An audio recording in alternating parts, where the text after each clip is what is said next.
Hi everyone, it's Forsythia with CactiOnWhite and welcome to my channel. I thought I would pop on here and do a quick spotlight video for one of my favorite orchids, the Jewel Orchid.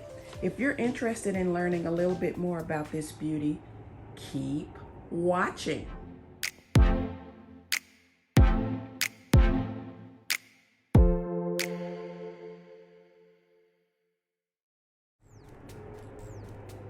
So guys, yeah, I really love orchids. I have quite a few in my collection. And again, this is the Jewel Orchid.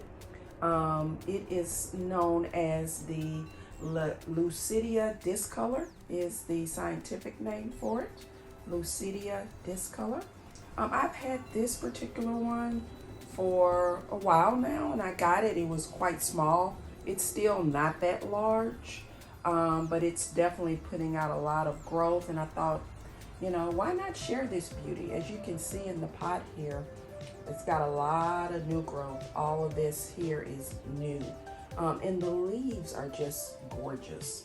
They're kind of a velvety, satiny type texture, and they're a dark green with that line that goes through that looks like it's kind of copper looking, that line. And as you can see, the leaves are just, it's doing so well. That's a new leaf that's coming. That's a new leaf that's coming. Again, this is all new growth. Got a little water spot there or some spot. And then there's a leaf there that's coming. It lives in my bathroom actually on the windowsill. So it gets a good part of the day. It gets a lot of sun. So I think that is why it's actually doing so well. It gets a lot of sun, even though these don't require a lot of sun.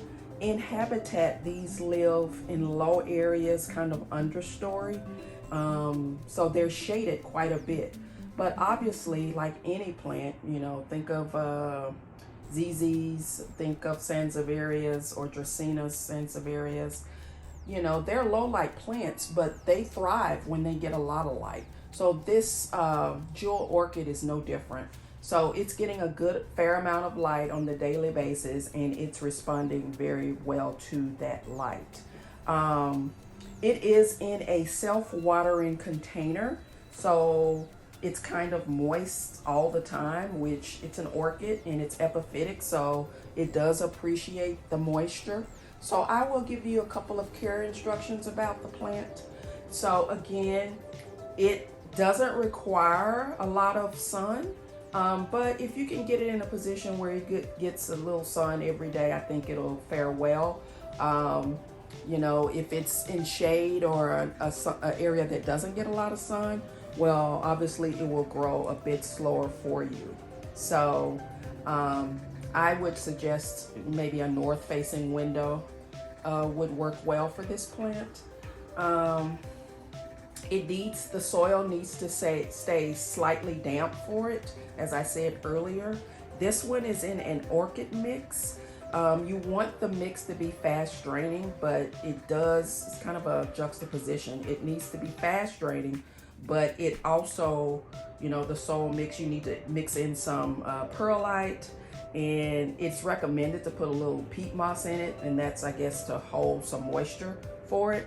I don't have peat moss in my particular mix for it. I do have perlite in it, and again, I bought the, you know, commercial brand or grade orchid mix, and it's doing just fine. I have this one with a top dressing of pebbles. I think it looks really good in the white container. Also, it doesn't have, I think I said that, it doesn't require a lot of humidity. Mine actually is, again, positioned in my bathroom. So it does get humidity from showers and, you know, things like that. So I think it's appreciating that, but that's not a requirement for success with the Jewel Orchid. It's not a heavy feeder. So if you fertilize it once or twice a year, a couple of times, that should be adequate for it. Doesn't need a whole lot of fertilization, so not a heavy feeder. It's easy to propagate. You can just take a stem, cut the stem, and do that. Or, you know, when these really start to put out a ton of growth, you can just probably just take a clump and, you know, propagate it in that manner. I think I covered light, humidity, soil, what else? Watering. Mine's in a self-watering container. But I recommend keeping it moist. You can make sure that, you know, the first inch or so is dry before you water it. So I would use those guidelines to water it, but just know it is epiphytic again, and it likes to stay moist, so use that as your guide. I think that's it. I don't want to make this long drawn out video. I just, again, thought I would pop on and share.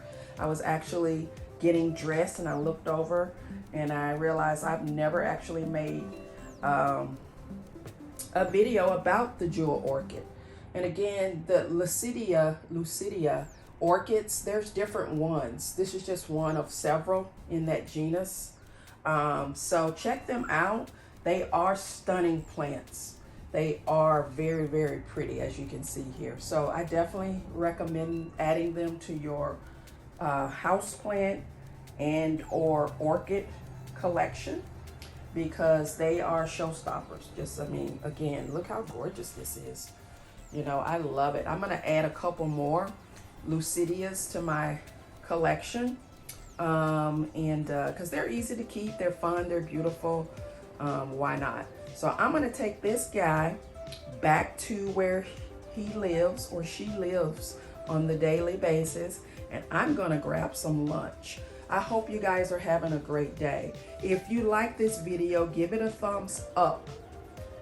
If you haven't done so already, consider subscribing to the channel. It really, really helps me out. Share my videos with your planting family and friends. Turn on the post notifications so you know when I upload new videos. Check me out on other social media platforms. Just look for CactiOnWhite on Twitter and Instagram. Also, visit my website, CactiOnWhite.com. All right. And I think I said subscribe. If you haven't done that, turn on the post notifications. I'm going through my mental checklist here and being repetitive. I hope you guys enjoyed the video, and I will see you in the next one. Bye.